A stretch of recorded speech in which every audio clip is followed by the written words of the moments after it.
Alex's car headlights were drowning in a sea of thick, unnatural mist. The temperature outside was so frigid, it felt like late January, not mid. He was driving towards one destination, Oakhaven. The locals called it the Village of Eternal Dusk. He had seen the name scrawled in black ink beneath the rusty sign for Oakhaven, just outside the town limits. The darkness never leaves here. Alex was a horror podcast, obsessed with the skeptical mission of debunking the Oakhaven legend. The town had been suddenly and completely abandoned in 1957. The tale claimed that on Halloween night, an old woman named Eleonora, who the villagers had driven out, left behind an ancient curse. Every year on October 31st, a piece of the village, or its people, simply vanished. Alex, a committed rationalist, saw it all as a textbook case of mass hysteria and a local fairy tale.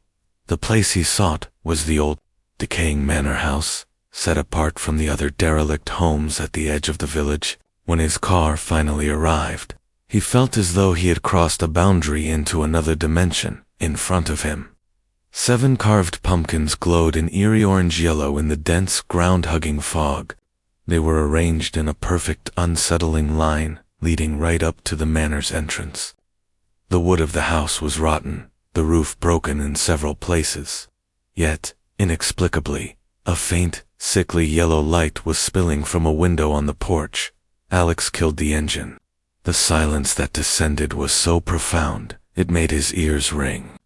He grabbed his recording device and camera. Stepping out onto the gravel, as his boot crunched down, he felt a wave of coldness, a chill that originated not from the external weather, but from some primal terror deep within. He stopped at the first pumpkin. It wasn't carved with a friendly grin. Its mouth was downturned, and from one corner, a thick, cold, and profoundly disturbing red fluid was dripping onto the damp earth. Alex's rational mind screamed, "It's paint. It's a prank." But the primitive fear in his gut knew this fluid was not paint. It was fresh. He walked up to the door. It was rusted but, surprisingly, not locked. Just as his hand touched the tarnished brass doorknob, a slow, mournful melody began to play from deep within the house, like an antique music box struggling to function. His podcaster's impulse to film, to document, to debunkward, with a powerful urge to turn and run. He didn't run. He pushed the door open.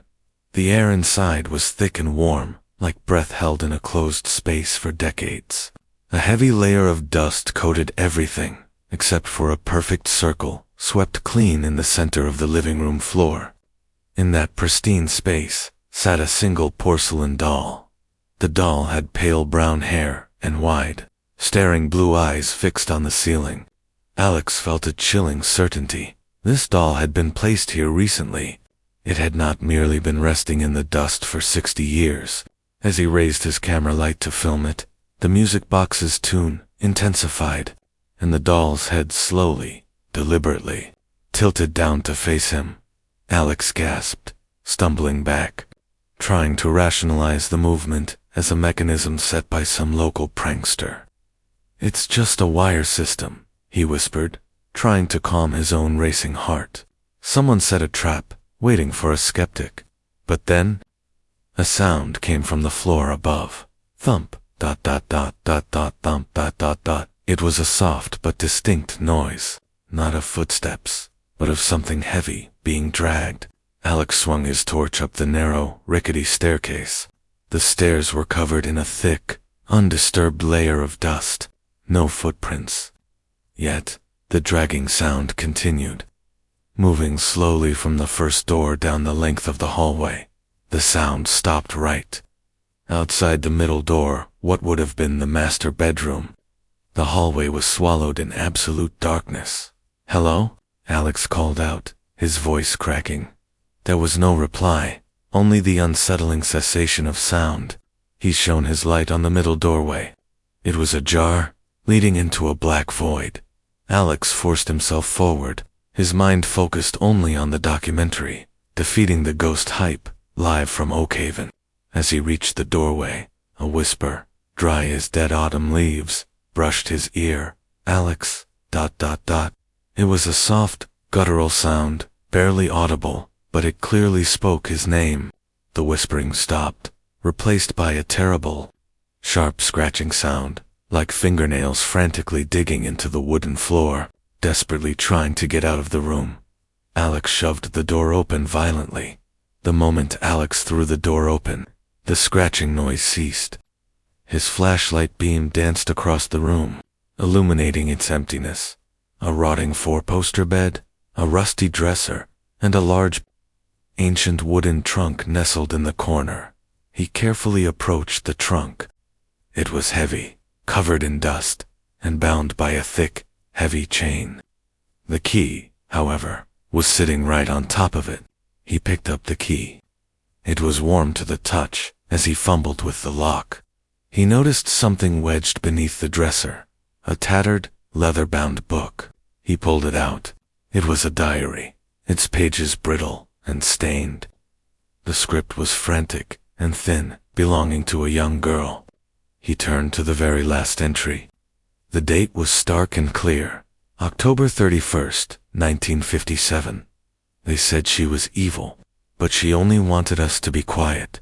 She told Mama and Papa. The town was a wound, and the curse was the medicine. The 7 lights are the key. If they stop burning, the Village of Dusk can finally see the sun. But she wants a gift, a promise of blood to keep the cycle turning. I hid her book. I don't want to be the gift. The final word on the page was scrawled, desperate, help. A sudden, sharp movement made Alex jump. The diary, still open in his hand, slammed shut with crushing force, catching his fingers in the spine and drawing a smear of fresh blood across the antique leather. A new sound began downstairs, low, melodic chanting, rising from the main hall.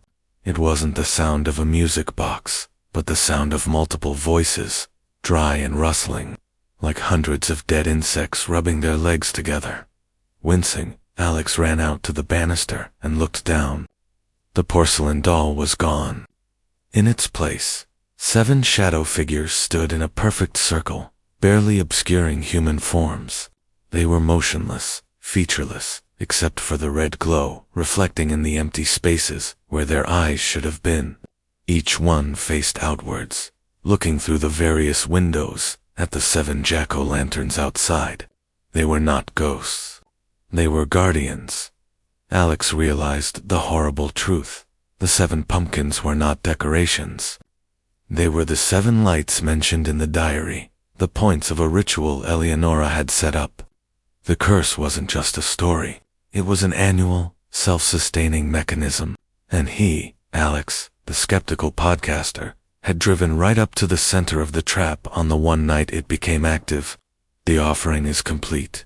The voice, deep and gravelly, was not a whisper this time.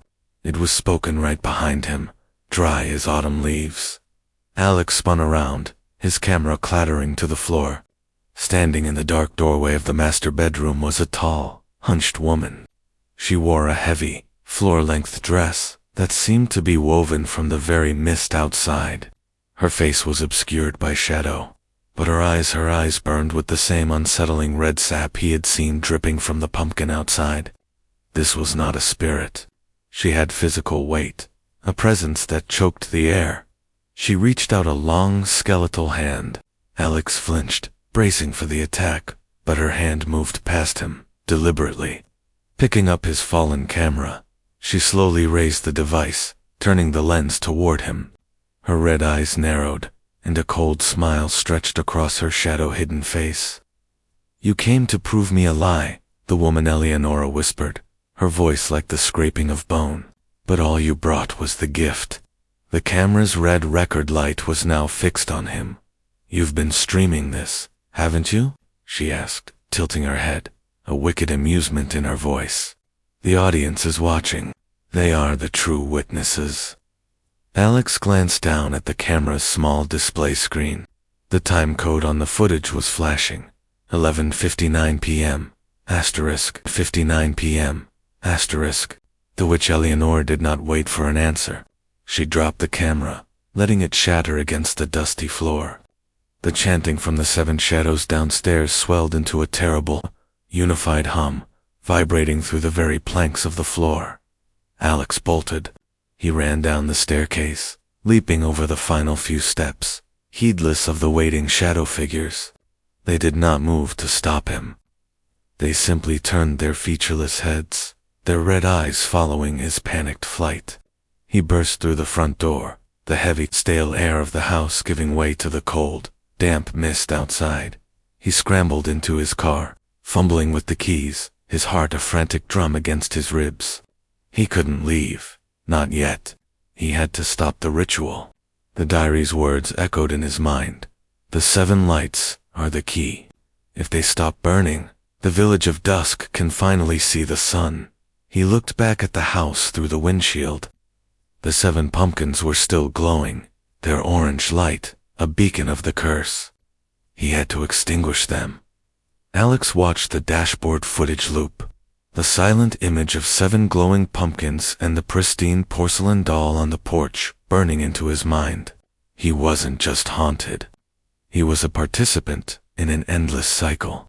The chilling thought was that his podcast, which was supposed to debunk the legend, had actually become the bait for the next iteration of the curse. Every listener, every follower, was now a potential witness to the loop. He frantically checked his camera. The footage of his escape was intact, proving he had kicked the pumpkins and shattered the doll. Yet, the dashboard camera, an external, non-magical recording device, showed the ritual instantly resetting itself the moment he left. The witch, Eleonora, didn't need time to rebuild. The curse simply rewound to its starting point, ready for the next Alex to arrive. He spent the next 24 hours in a motel 30 miles away, studying the only concrete piece of evidence he had, Eleonora's diary. The diary, written by the girl trapped inside the house, described the curse's mechanics. The 7 lights are the key. She wants a gift, a promise of blood to keep the cycle turning. Alex realized the gift wasn't his life. His participation was the mechanism.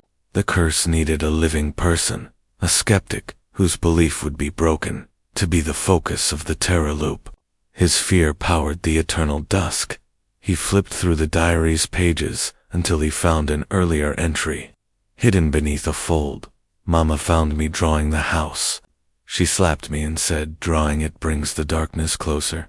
She made me burn all my maps, especially the one showing the well hidden beneath the old shed. The well is where they put her, not just her body, but the source of her power. A well? A hidden power source. Alex knew returning to Oakhaven meant entering the loop again, but he had to find the original source of the curse, the thing they had thrown into the well, which the diary suggested was not the witch's body, but her power? Under the cover of the next evening's pre-Halloween gloom, Alex drove back to the village. This time, he parked miles away and approached on foot, carrying only a backpack containing a shovel, a lamp, and a crowbar. When he reached the manor, the scene was exactly as the dashboard camera had shown. 7 glowing jack-o'-lanterns, the light in the window, and the unnerving silence. But this time, he didn't go to the front door. He circled the manor, moving quickly toward the back where the diary mentioned the old shed. The shed was little more than a pile of collapsed, rotting wood. He used the crowbar to tear away the remaining planks. Beneath the debris, he found a circle of blackened stone. It was a well, choked with dead leaves and a sickening, metallic stench. He shone his lamp down the shaft. The water was pitch black, not reflecting the light. He tied the lamp to a piece of rope and lowered it slowly. About 30 feet down, the light hit something. It wasn't water. It was a dense layer of thick, black mud that seemed to shimmer faintly, and sticking out of the mud was a small, ornate object, a silver locket. As soon as the lamp illuminated the locket, the air around the well dropped to a terrifying temperature. The chanting, the same dry, rustling sound from the manor started up, not from the house, but from the depths of the well itself. Then, a new voice spoke from the shadows of the collapsed shed. a voice that was both young and infinitely old, filled with sorrow and rage. "You seek the source. The source is me." Alex spun around. Standing there was the girl, the one who wrote the diary, Eleanor's daughter. She looked no older than 12, dressed in a tattered cotton nightgown. Her presence was heartbreakingly fragile. Yet her eyes glowed with the same unsettling red sap as the witch. They drowned her. The townspeople, the girl whispered, her lips barely moving. But they did not know the source was still alive. They threw her locket in, sealing her magic. They thought they had peace. But the curse needed a new body to be the vessel. "I became the dusk." The girl pointed at Alex. "And you are the next witness. The loop requires blood, but mostly it requires belief. You came to disprove magic, but you found me. Now, you must take my place." The 7 shadows from the manor began to materialize around the well, moving with silent, predatory speed. Alex was trapped between the girl dusk and the coming darkness. He had to reach the locket. Just as he was about to get out, he saw it, a figure moving through the clearing mist by the road. It was a man, his back to Alex, walking stiffly toward the house. The man looked familiar. He wore the same kind of jacket, carried a heavy camera rig on his shoulder, and paused at the rusty Oakhaven sign. It was him, a past version of himself, or perhaps a looping, doomed iteration. Alex watched in horror as the duplicate Alex approached the first pumpkin, bent down, and examined the red fluid dripping from its mouth, exactly as he had done an hour ago. The current Alex had a horrifying realization. The curse wasn't just about sacrifice. It was about repetition. The witch was drawing people in to repeat the same doomed actions, trapping them in the moment of her triumph. The witch, Eleonora, appeared silently beside the younger Alex, placing a long, bony hand on his shoulder. The younger Alex didn't flinch, didn't fight. He was already empty, a willing participant. "The witness is here," Eleonora whispered, her voice cutting through the remaining distance. The promise of blood renewed. The current Alex knew he had only seconds. The time code on the camera 11:59 p.m. meant the full curse would reactivate at midnight, trapping him forever in this loop of terror. He threw open his door and sprinted toward the line of pumpkins. "Stop the lights," he screamed, not caring if the witch heard him. He slammed his foot into the first pumpkin, crushing its shell and extinguishing the candle. The corresponding shadow inside the house emitted a terrible, hollow shriek. He kicked the second, then the third, the screaming rising to an impossible cacophony. Suddenly, the fourth pumpkin was defended. The younger Alex, the empty, possessed versions, stood in front of it, his face pale and eyes vacant, a cruel, placid smile on his lips. He was holding the porcelain doll. "You can't break the promise," the possessed Alex stated, his voice not his own. "She needs the light." Alex didn't hesitate. He tackled his duplicate, and the two grappled violently in the cold, damp grass. Alex fought with the desperate knowledge that he was fighting for his very soul. He managed to grab the porcelain doll and smashed it against the trunk of a dying oak tree nearby. The porcelain shattered. The final 3 pumpkins flickered wildly, then winked out simultaneously. The chanting and the screaming stopped. The unnatural mist vanished, lifting instantly like a curtain dropped. The house stood silent, dark, and utterly abandoned. The streetlights of the nearby modern world seemed to shine, breaking through the perpetual twilight of Oakhaven. Alex was alone, panting, surrounded by the remnants of the broken ritual. He had won. He had broken the loop. He drove away without looking back, convinced he had defeated the legend.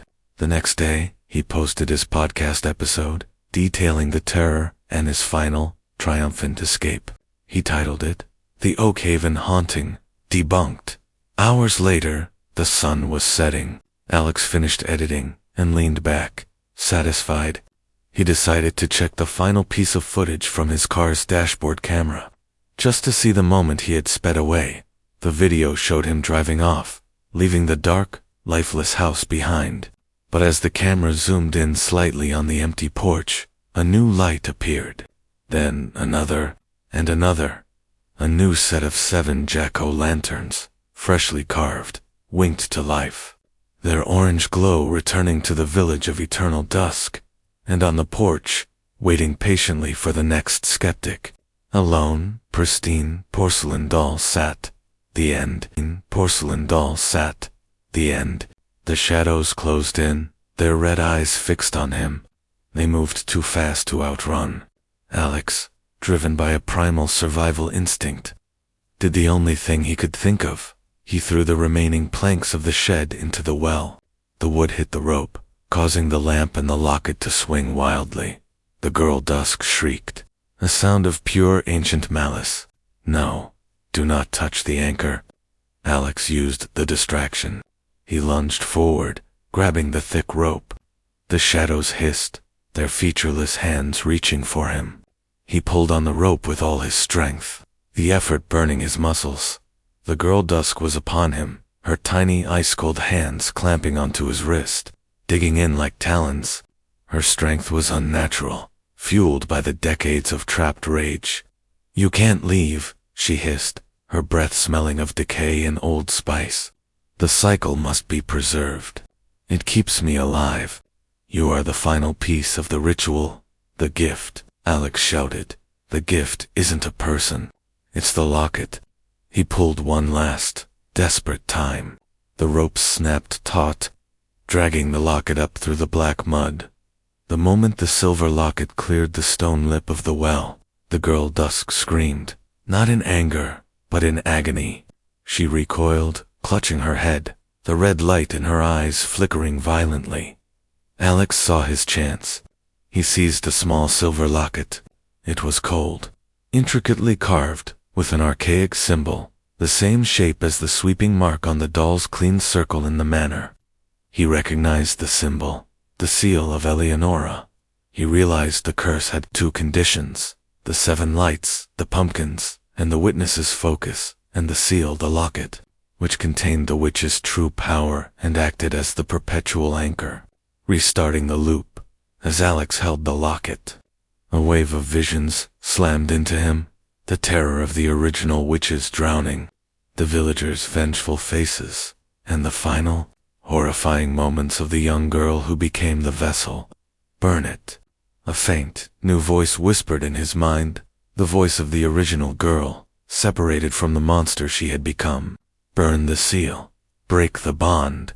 The shadows, now fully enraged, converged on him. They merged into one terrifying, hulking mass of darkness, the Eternal Dusk.